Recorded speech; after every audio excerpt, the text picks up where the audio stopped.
চলে এসেছেন আর বলেছেন কি 2,500 টাকা নাকি দেবেন মাসে মাসে। বলেননি যে কোত্থেকে দেবেন, কোন ফান্ড থেকে দেবেন, কবে দেবেন, কারা দেবেন। বকটুইয়ে ওনার গুন্ডারা, যিনি সাংসদ, তার গুন্ডারা বকটুইতে মা মেয়ে সমেত পুরো ফ্যামিলিকে বাড়ির বাইরে তালা লাগিয়ে জ্বালিয়ে পুড়িয়ে হত্যা করে দিল। সাংসদের মুখে একবারও শুনেছেন কোনো অনুশোচনা? এই সাংসদ একবারও দুঃখ প্রকাশ করেছে? বকটুইয়ের মা, তার ছোট্ট বাচ্চা বাইরেতে তালা লাগিয়ে তার তৃণমূলের গুন্ডারা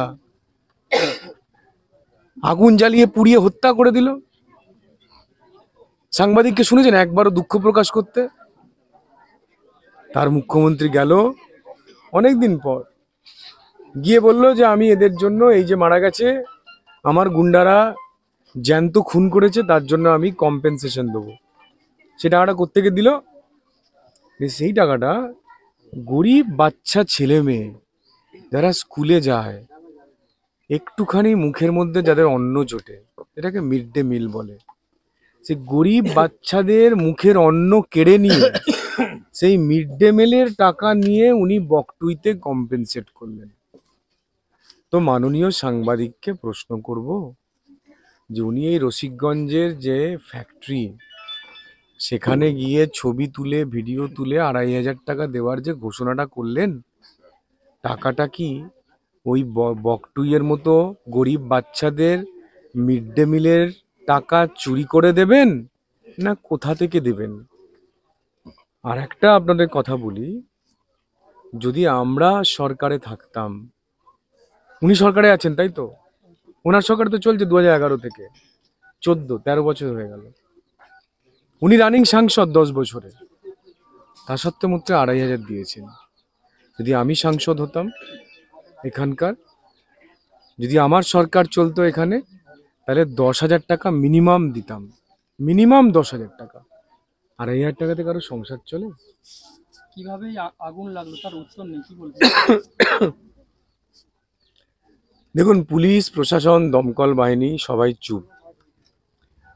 যেদিনকে আগুন লাগে আমি সেই দিনকেই পৌঁছে গিয়েছিলাম, আর মাননীয় সাংসদ তার 2 দিন পরে পৌঁছেছেন। এবং যখন দমকল বাহিনীকে আমি ডেকে জিজ্ঞাসা করি, আমার লাইভ ভিডিওতে আছে, আপনি সেটা দেখেও নিতে পারবেন। দমকল যে বাহিনী এসেছিল, তার যিনি কর্ণধার ছিলেন, অফিসার ছিলেন, তাকে যখন জিজ্ঞেস করি যে এই যে তোলামূল পার্টি রাস্তাটা সরু বানিয়ে দিয়েছে, ফ্যাক্টরির পাশে যে রাস্তাটা, এই রাস্তাটা যদি চওড়া হতো তাহলে দমকলের আরো বেশি ইঞ্জিন আসতে পারত। এই আগুন লাগার সঙ্গে সঙ্গে 2 ঘন্টার মধ্যে আগুনটা নিভে যেত, 2 ঘন্টার মধ্যে আগুনটা নিভে যেত। কিন্তু ওই রাস্তা সরু করে দিয়ে ওখান থেকেও চাঁদা তুলেছে, ওখান থেকেও 30% কাটমানি খেয়েছে সাংসদ। রাস্তাটা সরু বানিয়েছে। রাস্তা সরু বানানোর ফলে আগুন লাগার সত্ত্বেও, দমকল বাহিনী থাকা সত্ত্বেও, ও তো পাশে দমকল বাহিনী, তা তো পৌঁছতেই পারলো না।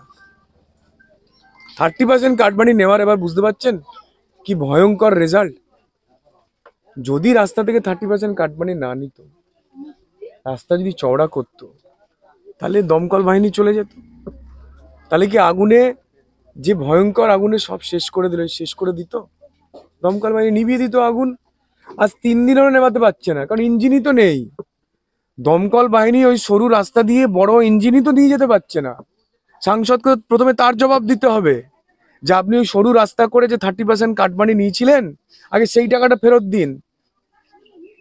30% কাটমানির টাকাটা তো ফেরত দিন। বলুন। নির্বাচনের আগেই বাংলার মানুষ ধরে নিচ্ছে ছাপ্পা ভোট হবে, সন্ত্রাস দেখা যাবে, পুলিশ কোনো কোনো ব্যবস্থা নেবে, কি করবেন পুলিশ মন্ত্রী? নির্বাচন কমিশনের আন্ডারে তো পুলিশ মন্ত্রী থাকে না। নির্বাচন কমিশনের আন্ডারে থানা, পুলিশ, প্রশাসন সব চলে আসবে।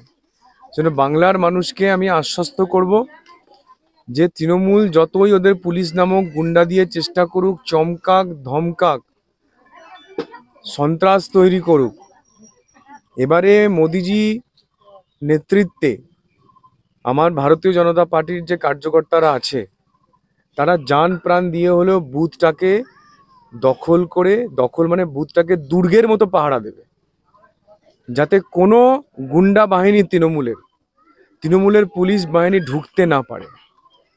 এবং নির্বাচন কমিশন সেন্ট্রাল বাহিনীকে অলরেডি পোস্টিং করে দিয়েছে, গ্রামে গ্রামে অলরেডি রুট মার্চ শুরু হয়ে গেছে সেন্ট্রাল বাহিনী। যেন গ্রামের মানুষ নিঃসন্দেহে থাকুন, আশ্বস্ত থাকুন যে এবারে আপনারা ভোটটা দিতে যাবেন, কেউ সন্ত্রাস তৈরি করতে পারবে না, রিগিং কেউ করতে দেবে না, না বিজেপির কার্যকর্তারা করতে দেবে, না সেন্ট্রাল ফোর্স করতে দেবে।